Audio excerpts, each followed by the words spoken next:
Amazing grace, how sweet the sound that saved a wretch like me. Hi, and welcome to Straight Talk About God video. I'm Jack.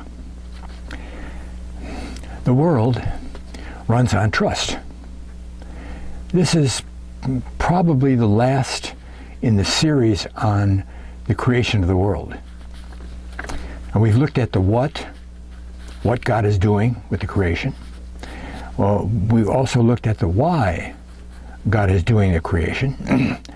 And although we have mentioned briefly how the creation works, we haven't addressed it in much detail. Some people have been laughed at for saying that God created the whole universe around and for humans. I know that reaches pretty far, but I can evidence that to a great extent and give you reasons for it. In reality, God created all that we can see to help keep humanity on the straight and narrow. To teach us righteousness. How does that work? From ants to the stars. The message of how to get on down here is is embedded in everything that we see. Now, by way of review, the what of creation, in that we saw that God created the stars in the universe.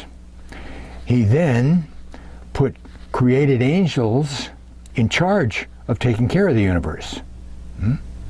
He created the earth and the solar system later on, and put certain angels under Lucifer in charge of specifically the first earth. A first earth, that's another one of the videos on the Earth series. That's the one that's mentioned in Genesis 1:1. God created the heavens, and then later on, not at the same time, created the earth. That's what I believe. And that's right after the word and, which another video says the second gap theory. And, see? Well, Lucifer and his angels rebelled, and God destroyed their home planet called Rahab, which at that time was the fifth planet from the sun. Now it's Jupiter. Okay? And this destruction even spread throughout the solar system, wiping out all life on Mars. Yeah, Mars. And the Earth. As it says, and leaving the earth in like it says in Genesis 1:2, without form and void. Okay? God sent his spirit to hover over the dark waters, and then God told that spirit, let there be light. Let there be light. Okay? And then a whole bunch of commands followed that, but the last command would end with God telling the spirit, let us, plural, let us create human beings. Human beings. The human in Hebrew is Adam. That's where Adam gets his name, Adam. His name was really Steve. Okay. And he put the human in charge of the new refurbished earth. Instead of creating more angels to take the place of the ones that rebelled, God is carrying out a 7,000-year plan to make many copies of Jesus. Maybe you hadn't thought of it that way. And that happened before he creates a brand new heavens and new earth. Okay? That's the what. And then we saw in detail the why of creation. It's the last part of the what. The 7,000-year plan of God is to end, the capital E, end with the making of the last human being on God's list into a being just like Jesus. This is why God did the recreation process starting in Genesis 1:2, to fill that hole that was left by the rebellion. You see, God built the earth to run on trust. As I said, anything you can name, from the smallest to the largest, show us trust. There are three basic principles to life. Okay? Food, safety, reproduction. Food, safety, and reproduction. Okay? And most of this will occur in the animal world. But it can also be argued for plant life, right? In a sense, plants do the same. You know, they need the, quote, safety, shelter of proper soil. You know, plants can't grow in sand. Well, not all of them can grow in sand. Some. They grow where the soil will feed them. So they have shelter, safety, and food from the soil. And all of this is done in order to what? Make more of themselves. Acorns. Make more oak trees. See, the how it works is an integral part of the why. See? If there can't be any why without the how. The how is the end, and it's the means to the end. Okay? Okay, some examples. A deer wanders through the forest, munching leaves. A twig snaps, and the deer freezes, evaluating the situation. What's that all about? A second twig snaps, and the deer goes careening off away from the sound through the forest. And seeing a bear 20 yards away might have helped. Okay. The question is, did the deer decide to flee? A while later, the deer is munching some more leaves, and he notices a newly dead bird on the ground. The question is, does the deer eat the bird? I mean, that bird is good food for more than a few creatures, right? Does the deer decide not to eat the bird? See, that deer fled on what we normally call instinct, but I'm going to put instinct in quotes. Okay? See, the deer has built-in instincts, right? It doesn't have to determine whether it's okay to ignore the bear or not, right? Or to eat the dead bird. It doesn't have to think about it. It just acts. How? In a way that the Creator programmed it in order to accomplish the prescribed lifestyle. Food, safety, shelter, and reproduction. Right? It's programmed to live that way. Okay? In the environment. And just a couple of moments' thought will show that most everything does that same thing. Ants, deer, people, we're all built to reproduce ourselves. And the best way to do that is to use those built-in instincts that God gave us. Because everything works better when we use those. See, the difference between people and animals and plants is that people can decide not to flee, can't they? Or to eat something that isn't healthy.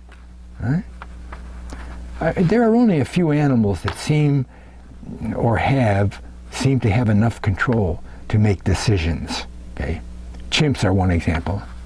And I saw an experiment with the raven one time where the raven was trying to get food out of a deep jar that was too deep for it to reach with its beak.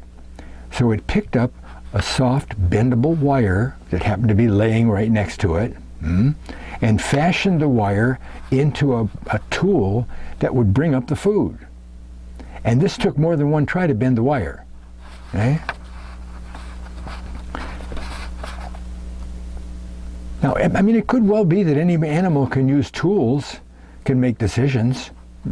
I don't know, but those animals will still be seen to have those basic instincts that take over, and that's an important point, take over in the usual way. Now, that raven, he might have made decisions on what wire to use and how to fashion the wire and bend it and so forth, but take immediate flight at a sudden noise. Gone. Huh? Did you ever touch a cat when the cat didn't know that you were doing it? That cat might have jumped 2 feet in the air, and if you weren't lucky, swiped you with his claws a couple of times. Yeah. A closer look at animals and instinct shows that their actions happen without control.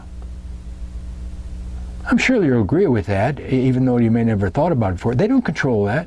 Boom, gone. See? They don't decide to act. They just do it. Huh? So I think that, quote, instinct can be thought of as trust. Even though they aren't consciously trusting, they trust their God-given instinct to accomplish those 3 parts of life: food, safety, reproduction. Huh? Animals have it made, right?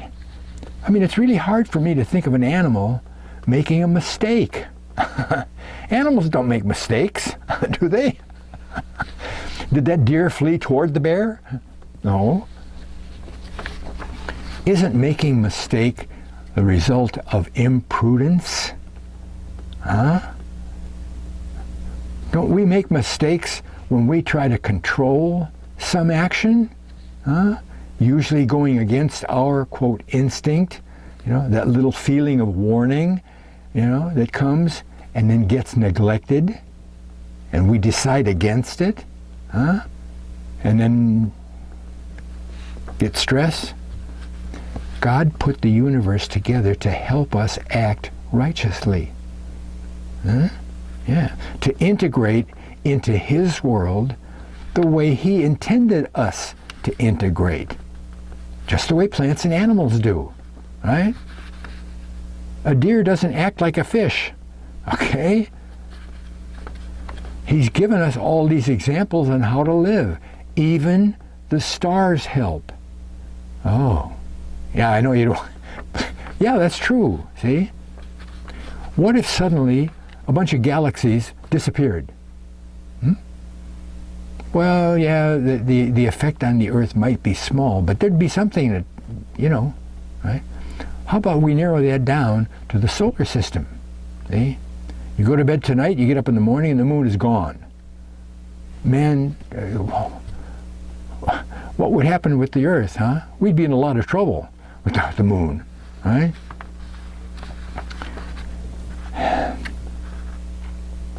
And what if a few certain stars were no longer in existence? We wouldn't have the help they already give us in integrating into God's creation. I'm talking about the zodiac. The zodiac. God put the zodiac together as a lesson for us on how to live. How does that work? Well, it's got to be the case because all 48 constellations fit together to a complete story about God, Jesus, and those people on God's list.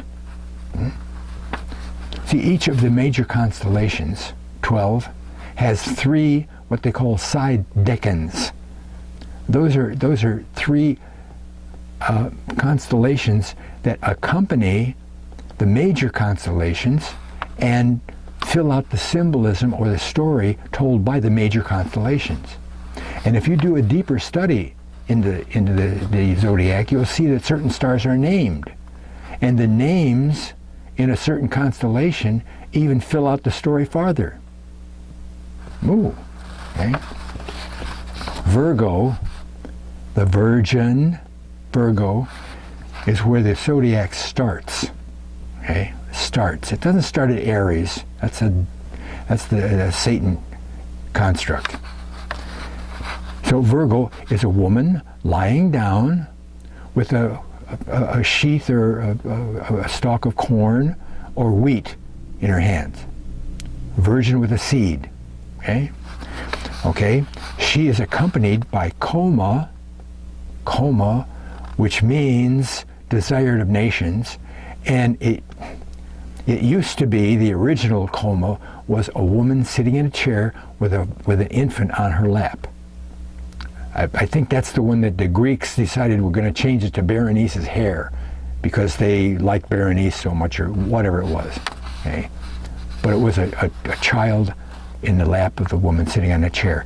The second decan is Centaurus. That's the horse with a man's body, right? He's a two-natured being, you know, and he's got a spear and he's piercing a victim. Okay. Okay. The third side decan is Boötes. And Boötes is in full action. Boy, he's running forward and he's got the sickle, right? Boom. And he's coming forth to harvest. Well, it's obvious that the seed of the Virgin is Jesus. Huh? Jesus is a two-natured being, God and man, who is the desired of nations and comes at the end of time to harvest the believers. Yeah? I mean, it's simple, straightforward stuff. Right?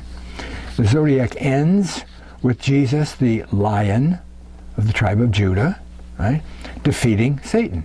Right? Okay. And what is the basic message of the zodiac? It isn't Jesus. The basic, it goes deeper than that. The basic message of the zodiac is that God is real. God is real. Because of the message it gives, God must be real. He must have been the one that started the zodiac in the first place. God's real. And if he's real, then we can trust him to live the way he created us to live, instead of the way we decide sometimes. See?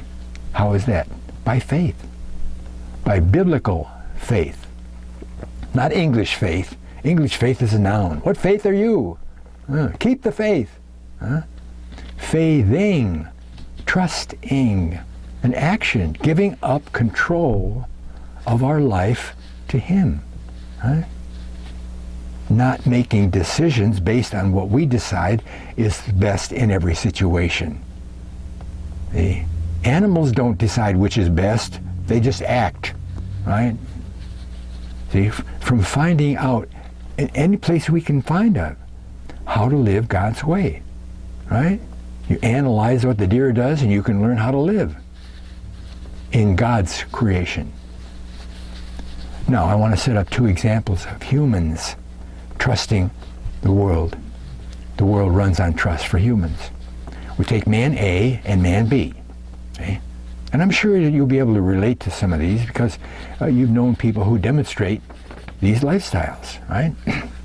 Man A is a good person. All those people who know him say so. You know, they've seen him in action. You know? And they have also seen him prosper. He's doing okay. Some have even envied him for his good luck. Right? He's the one who volunteers the time in good causes. You know? He's helped people in need. You know, he's worked in the community to promote equality and good stuff, whatever. He's friendly, outgoing, listens when people talk to him. And people comment how he seems to be blessed with more than he really needs. Right? And he's always quick to give credit to the universe for his good fortune. He says he pays attention to things that come out of the blue and trusts that things will work out okay.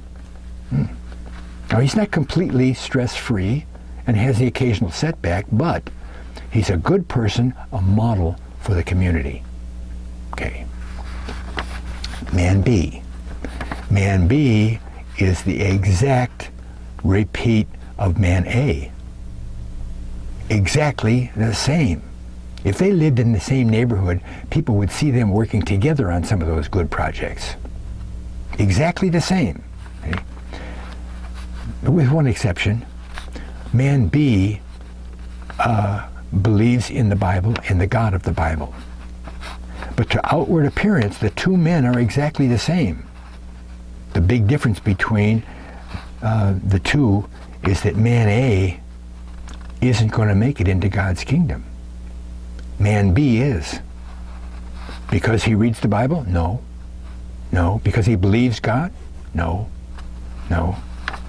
You see, there's a missing factor. See? Man A is not seen righteous by God. Man B is. Because he reads the Bible? No.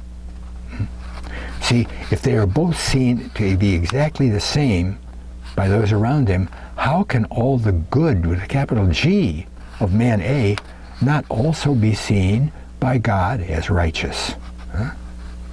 Because when man A evaluated things that come out of the blue, he saw that some of those things contained a certain amount of risk that he wasn't comfortable with. And he rejected any suggestion to act on that idea. Man A only took on those things that were kind of easy, sure thing kind of things. Most of the time, man A was successful with his actions and prospered. Man B, upon evaluating each out of the blue suggestion, would take only those actions that he was sure that God had sent him. Okay? That isn't what saved him. He did it regardless of any risk that he saw, small or big. Right? He counted on God to take care of the negative circumstances that might be bringing him failure. All the, well, what if, all the what ifs. Yeah? He did this based on something he knew God had said in the Bible. We're getting there. He trusted God. Almost. Man A trusted the universe, right? And his few failures were the result of his not carrying out a prudent evaluation, thinking it through, of the suggested act to the point of seeing that he had to take advantage of someone or something to reach his goal, but only got there about 90%. Well, 90% isn't bad, but he was getting stress. Sometimes no stress. Perfect 100%. Sometimes he didn't quite make it. Both of these men experienced positive results for their actions, didn't they? They both looked the same. Oh, yeah. God saw man B as righteous because of a promise that God makes in the whole Bible.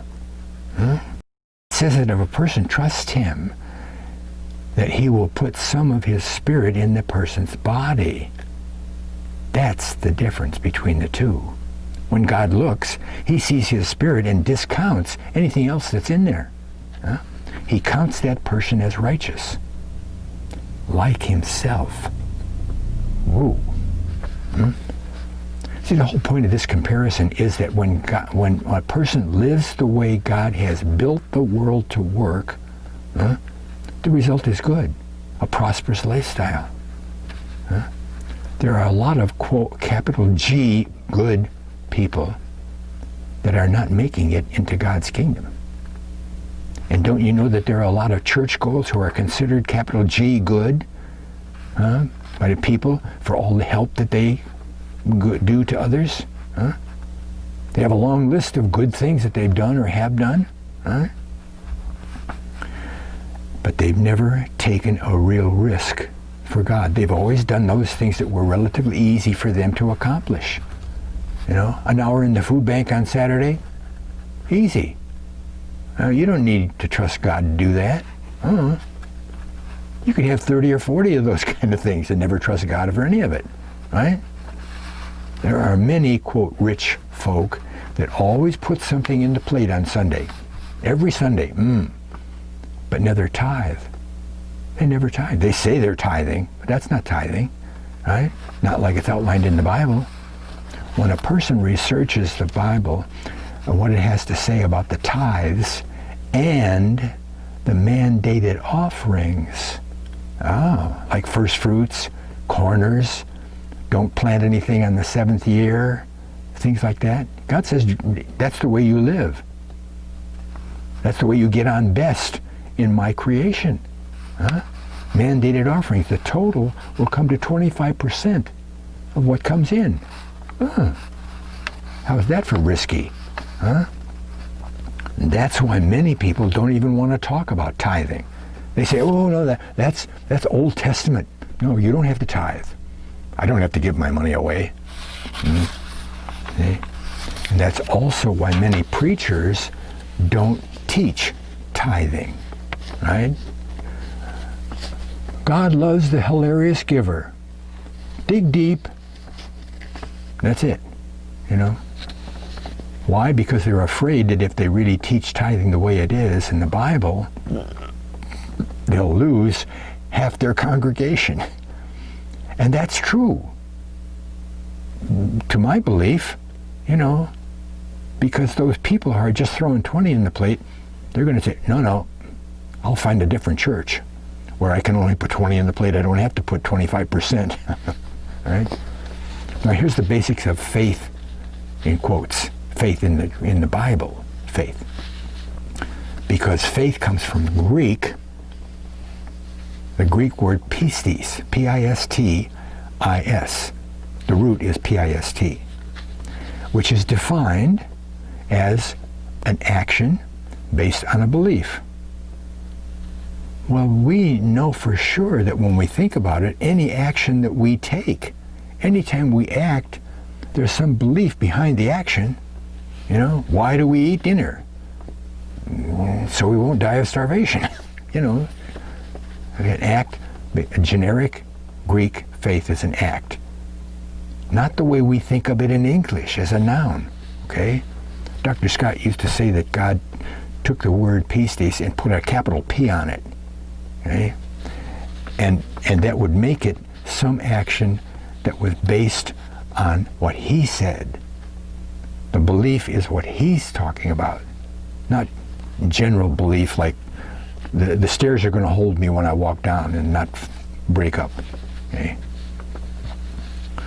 So then that includes going against the unknown, okay?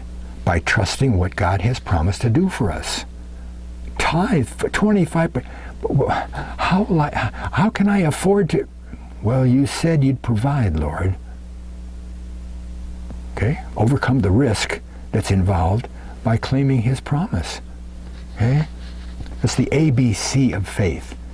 It's an A, action, based on a belief, B, belief, and sustained with the confidence, C, confidence, that the belief is true. How do we know the belief is true? Because God wrote the Bible, and he says he'll provide, then we take him at his word, right? We act like the belief is true. And we reach our goal with 100%, no stress, nothing. Okay? Trusting is like the animal in the forest. It's giving up control. Don't control what you do. See? Giving up control and trusting our action on something God has said. Faithing. Put an ing on faith. And every time you say faithing, it'll remind you that it's not English faith. It's something you have to do in trust of God. Okay? And when we faith, acting in faith, God has promised to put his Spirit in our bodies, right? And that gives us the appearance to God of God righteousness. Paul says it this way: Abraham, quote, believed, unquote, God, and it was counted unto him as righteousness.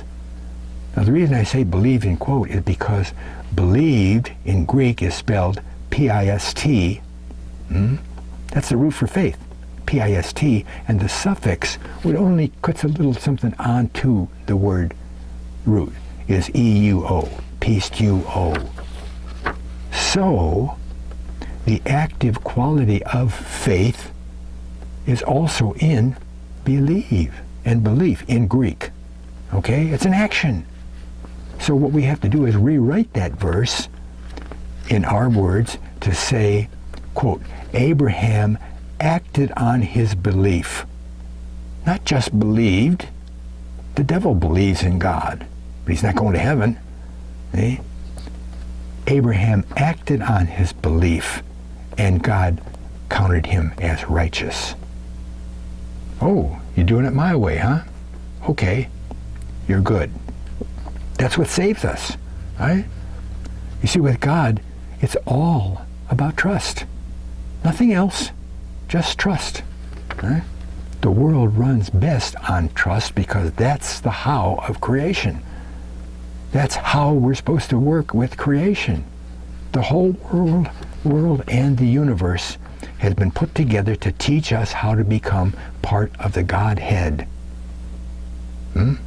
Through trust, become beings just like Jesus. Want some of that? Thanks a lot for watching. God bless.